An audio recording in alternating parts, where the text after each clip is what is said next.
طلب كوم فو سافي إلى إيمونس من الجزائر وخارج الجزائر. بدينا عملية الإنتاج، يعني رسميا رانا في عملية الإنتاج، يعني وعملية هنا في قسنطين، وأون كونت إن شاء الله لو لونسي المارشي أكتوبر، يعني على أقصى تقدير شهر أكتوبر. ورانا متفاهمين مع معالي الوزير، وزير الصحة السيد عبد الملك بوضياف، هو اوفيسيالمون يفا لونسي العملية. وشحال السعر يعني يا غالي؟ والله سي لو رول دي زيكسبير، هما اللي فون ديفينير، مي راح يكون في متناول الضعيف قبل يعني لا بورصة، يعني ان تريتمون دو ان موا، une boîte qui dure un mois ou plus في les 1000 دينار 1000 et quelques. وزير الصحة والسكان وإصلاح المستشفيات عبد الملك بوضياف أكد أن الدواء في طريقه للتسجيل على مستوى المخابر الدولية. الآن مسجل كومبليمون مكمل.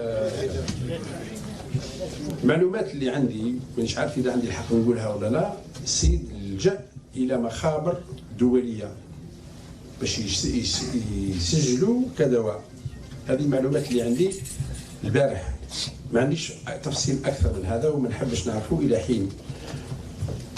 كل ما في الأمر هو أنه اليوم عندنا طبيب اللي أو هنا في قسنطينة وراه موجود في نوفلفيل اللي دار لنا الدواء تاع ليباتيت سي، وعندنا سي توفيق اللي نعرفوه في قسنطينة اللي عملنا هذا الدواء نتاع السكري، وراهم مع بعض ونعرفهم بعضهم وراهم يعملوا، وكاين غيرهم، وكاين مفاجآت كبيرة اللي راح تفرح إن شاء الله المرضى نتاعنا في مختلف الأمراض اللي تعتبر مستعصية ومزمنة، ماناش حابين نتكلموا عليها حتى حين الوقت نتاعها يجرى.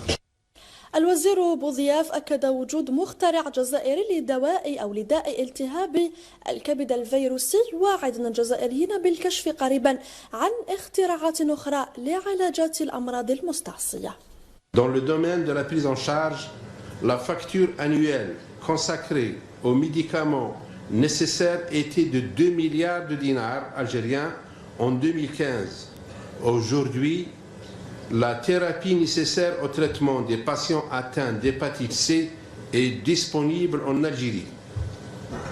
Nous devons cependant fournir un effort supplémentaire pour donner une plus grande pertinence à cette prise en charge.